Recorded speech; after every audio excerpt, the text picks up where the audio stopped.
बहुत ही कम टाइम के अंदर अपने सिलेबस को कैसे स्मार्टली कवर करना है एंड कैसे अपने एग्जाम्स में एक अच्छा स्कोर करना है जिससे तुम बन जाओ एक नॉर्मल स्टूडेंट से एक स्मार्ट स्टूडेंट। देखो, मैं भी अपने स्कूल लाइफ में एक एवरेज साइज स्टूडेंट था जिसे ठीक ठाक मार्क्स लाने में भी बहुत ज़्यादा परेशानी होती थी। पर जब से मैंने इन टिप्स को अपनी स्टडीज़ में इम्प्लीमेंट करना स्टार्ट किया तब से मुझे अपने रिजल्ट्स में 90 to 95% ग्रोथ देखने को मिलने लगता है।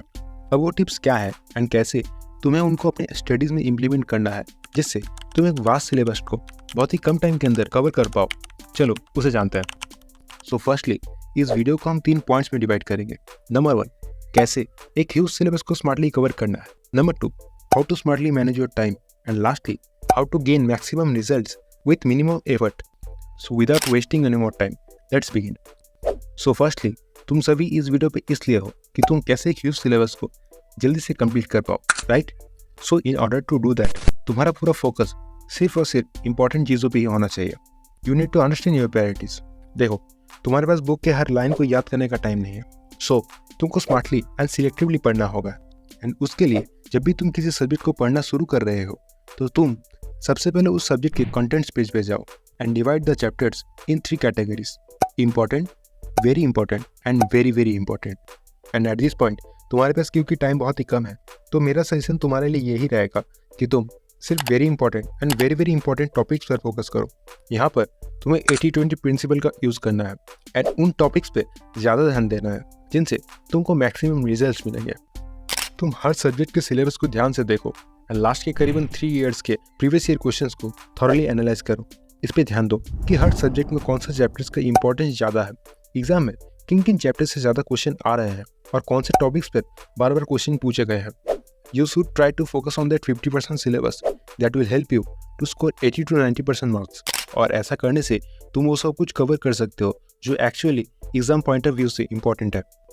अगला चीज़ ये है कि जब तुम एक एक करके चैप्टर्स को पढ़ते हो then you must be selective, क्योंकि जैसे कि मैंने तुमको पहले कहा कि तुम्हारे पास हर एक लाइन को याद करने का टाइम नहीं है। सो चैप्टर्स के लाइन को ऊपर ऊपर से पढ़ लो एंड सिलेबस के अकॉर्डिंग डिसाइड करो what is important, very important and very very important. And again तुम्हारा फोकस सिर्फ नंबर 2 एंड नंबर 3 पे होना चाहिए। तुम्हारे हेल्प करने के लिए तुम एग्जाम के रिलेवेंस के अकॉर्डिंग तुम चैप्टर्स के डिफरेंट हेडर्स एंड टॉपिक्स के अगेंस्ट तुम टिक मार्क या फिर स्टार मार्क से पॉइंट आउट कर सकते हो, because the complete goal is to finish those things first जो तुमको एग्जाम में मैक्सिमम रिजल्ट्स अचीव करने में हेल्प करेंगे। एंड इसे कंप्लीट करने के बाद अगर तुम्हारे पास एक्स्ट्रा टाइम बचता है देन तुम बाकी चीज़ें पढ़ सकते हो, बट फर्स्टली तुम वाइटल चीज़ें ही मेमोराइज करोगे। सो तुम चैप्टर्स को पूरा रीड करो, समझो, बट तुम्हारा पूरा फोकस सिर्फ उन चीज़ों पर रखो जिन्हें याद करने में तुम्हारा सबसे ज़्यादा फायदा है।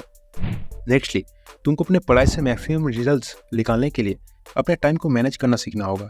एंड एट दिस मोमेंट जिन स्टूडेंट्स के पास हार्डली कुछ हफ्ते बचे हुए हैं एग्जाम से पहले, बट उनके सामने एक ह्यूज सिलेबस बचा हुआ है कवर करने को, then try to study for 8 to 9 hours at least. और उसके लिए तुम अपने पूरे दिन को 3 स्टडी सेशन में डिवाइड कर सकते हो, 3 hours each. Now while studying तुमको कुछ ऐसे इंपॉर्टेंट चैप्टर्स मिल सकते हैं जिनको तुमको स्टार्ट से लेकर एंड तक पूरा पढ़ना होगा। हर लाइन को पूरा इंपॉर्टेंस देना पड़ेगा जहाँ सिलेक्टिव स्टडिंग का कोई ऑप्शन ही ना हो। सो फॉर दोज सब्जेक्ट तुमको एक्स्ट्रा टाइम लगाना पड़ेगा, तुम एक सीजन में उन्हें कंप्लीट नहीं कर पाओगे। So specially for this subject जो तुमको डिफिकल्ट लगे उनके लिए तुम दिन में 2 स्टडी सेशन को अलॉट कर सकते हो, जिससे तुम उन पर ज़्यादा फोकस कर पाओगे एंड मोस्ट लाइकली तुम उन्हें टाइम पर कंप्लीट कर पाओगे। नेक्स्टली तुम्हारी प्रिपरेशन को और भी सॉलिड बनाने के लिए तुम टेस्ट सीरीज को ज्वाइन कर सकते हो। आजकल हर पेपर्स के लिए ऑनलाइन हो या ऑफलाइन टेस्ट पेपर्स अवेलेबल है एंड तुम इन टेस्ट को देखकर अपने प्रिपरेशन को चेक कर सकते हो। सपोज तुम हर पेपर्स के लिए 2 से 3 घंटे नहीं निकाल सकते हो, then you can at least refer this question जो तुमको इन टेस्ट सीरीज से मिलेंगे।